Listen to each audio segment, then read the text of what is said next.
Pozdrav i dobrodošli u još jedan video u kojem ću vam pokazati kako da razlikujete medvjeđi luk, mrazovac i đurđice. Ovo je medvjeđi luk, ovo je mrazovac, a ovo su đurđice. 4 su skupine karakteristika po kojima ih možete razlikovati. Prva je stanište, druga su listovi, treća cvijet i četvrta lukovica. Počnimo onda od staništa i od medvjeđeg luka. Medvjeđi luk raste u šumama, voli sjenovite i vlažne listopadne šume, isto tako raste uz rub šume. Mrazovac ne raste u šumi, može rasti uz rub šume, ali ne u šumi. Mrazovac preferira vlažne livade i travnjake. Đurđica isto tako kao medvjeđi luk raste u šumi, ali i po brdskim livadama. Druga stvar vezana uz njihov rast je način na koji rastu. Medvjeđi luk kada raste, on je vrlo invazivan i cijelo brdo će biti prekriveno medvjeđim lukom. Mrazovac će rasti u grupama. Može biti da vi nađete samo jedan ovako mrazovac, ali vrlo često su to 3, 5, 10 njih, pa malo dalje sljedeća skupina i tako dalje.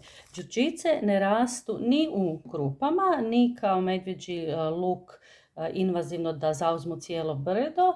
Njih može biti nekoliko jedna blizu druge, ali će biti ravnomjerno udaljene zbog načina na koji se razmnožavaju, šire, a to je putem rizoma. Druga karakteristika i možda najkorisnija za prepoznavanje, odnosno za razlikovanje, su listovi. Medvjeđi luk raste tako da je svaki list na svojoj peteljci. Peteljke su ovako tanke, duge, neke su dulje, neke su kraće, ali sve su tanke i svaki, list ima svoju peteljku. Listovi su izduženi, mogu biti malo širi, malo uži, ali svi su izduženi. Na vrhu su šiljati. S gornje strane imaju lijepu zelenu boju, intenzivnu, i list je s gornje strane i gladak i sjajan. Sa donje strane boja je manje intenzivna i list je na dodir lagano hrapav. Listovi su relativno meki, dakle nisu jako čvrsti. I najvažnije obilježje, ako protrljate list među prstima i prinesete ga nosu, osjetit ćete jaki miris po češnjaku. List đurđice je po obliku dosta sličan listu medvjeđeg luka.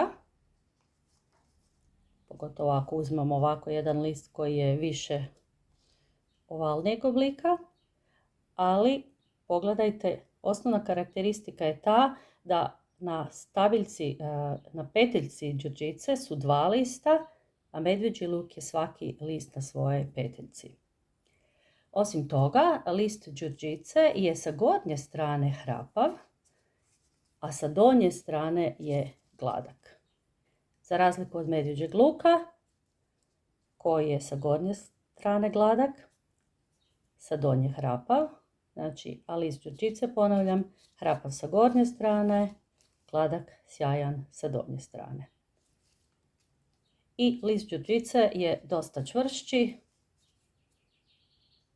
od lista medvjeđeg luka. Đurđica može biti ovako svjetlije boje list ili tamniji, ovisno o tome je li rasla u sjeni, ova je rasla u sjeni, a ovu sam ubrala na mjestu na kojem se probija svjetlost. Što se tiče mrazovca, on po izgledu podsjeća na poriluk, rekla bih. Listovi su jako dugi, jako izduženi, narastu od 20 do 60 cm dugački, gotovo cijelom duljinom su jednake širine, može biti od 2 do 6 cm, pri vrhu se samo sužavaju i ovdje dolje prema osnovi, nemaju peteljku, za razliku od ovo dvoje, i uvijek kad krene rasti mrazovac izrastu odmah 3 ili 4 lista. Specifično je to da vrlo brzo nakon što listovi narastu, između njih u sredini se pojavi ova sjemena čahura iz koje će sazriti sjeme. Mrazovac je po tome vrlo specifičan da je biljka koja u proljeće nema cvijet, nego u proljeće ima sjeme, a cvijeta kasnije. Pa kad sam već spomenula cvijet, mrazovac počne cvjetati u kolovozu, pa može do listopada, ovisno o nadmorskoj visini. Cvijet je ljubičaste boje, vrlo sličan šafranu i cvijet će biti potpuno bez listova. Na livadi ćete vidjeti samo cvjetove, nema dakle ni jednog lista. Za razliku od njega, đurđica i medvjeđi luk cvatu sada u proljeće. Ovako izgleda cvijet medvjeđeg luka, a ovako izgleda cvijet đurđice koji vjerujem da svi dobro poznate. Cvijet medvjeđeg luka je dakle bijele boje na dugoj stapci i zvijezdastog je oblika, a cvijet đurđice je skupina ovih zvonolikih malih cvjetova bijele boje koje jako lijepo mirišu, zbog koje mnogi đurđicu beru. Tu bih odmah naglasila, molim oprez, zato što je đurđica otrovna i nakon branja treba oprati dobro ruke. I da se dotaknem i zadnje razlikovne karakteristike, a to su lukovice. Nažalost, lukovice nisam iskopala, ali nisu ni toliko bitne. Neka vam one budu samo dodatna zaštita ili dodatni element prepoznavanja. Lukovica medvjeđeg luka je bijela i trenutačno je vrlo mala, možda veličine nokta.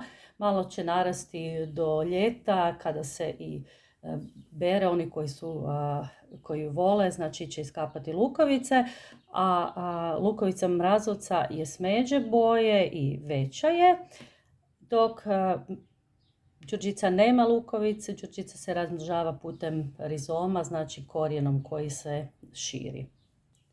Ovdje bih htjela samo naglasiti da se nikako ne dajte prednost mirisu luka. Naime, neki kažu dovoljno je uzeti list, protrljati među prstima i ako miriše na češnjak, onda je to sigurno medvjeđi luk. Da, ako miriše na češnjak, sigurno je medvjeđi luk. Međutim, ako berete medvjeđi luk, nabrali ste nešto medvjeđeg luka, prsti vam već mirišu po medvjeđem luku, uzmete list đurđice, protrljate, prinesete nosu, vaši prsti će i dalje mirisati po medvjeđem luku jer će vam ostati po češnjaku, jer će vam ostati od medvjeđeg luka. Tako da se nemojte oslanjati isključivo na to. Vidite da su listovi dovoljno različiti da možete prepoznati i oslanjajte se na tu razlikovnu karakteristiku. Na kraju, zadnja stvar je otrovnost. Rekla sam, medvjeđi luk je izvrsne kvalitete i nije otrovan. Mrazovac je, nažalost, otrovan. Đurđica je isto tako otrovna. Što se tiče mrazovca, svi dijelovi su otrovni. I list, i ove sjemenke, i cvijet koji će se kasnije pojaviti. Mrazovac sadrži otrovni alkaloid kolhicin. I trovanja mogu biti vrlo teška, pa čak i smrtonosna. Đurđica, jednako tako, svi dijelovi đurđice su otrovni, i list, i cvijet, i kasnije bobice. Đurđica sadrži srčane glikozide koji u većim količinama mogu dovesti do zatajenja srca. Međutim, nemojte da vas to odvrati od branja medvjeđeg luka. Sad kad znate ovih nekoliko glavnih karakteristika, vrlo lako ćete ga prepoznati, a on je izvrsne kvalitete, može se pripremati na jako mnogo načina, puno ga je u prirodi, tako sad oboružani znanjem hrabro krenite u branje medvjeđeg luka. Ako niste i dalje sigurni, dodatno proučite drugu literaturu, druge videe, druge slike ili povedite nekoga sa sobom za prvi put ko je već brao medvjeđi luk i razumije se u njega.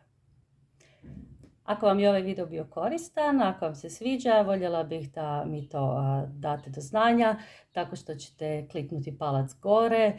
Isto tako, drago bi mi bilo kada biste se pretplatili na moj kanal i pratili i buduće videe koje ću objavljivati. Pozdrav do sljedećeg videa.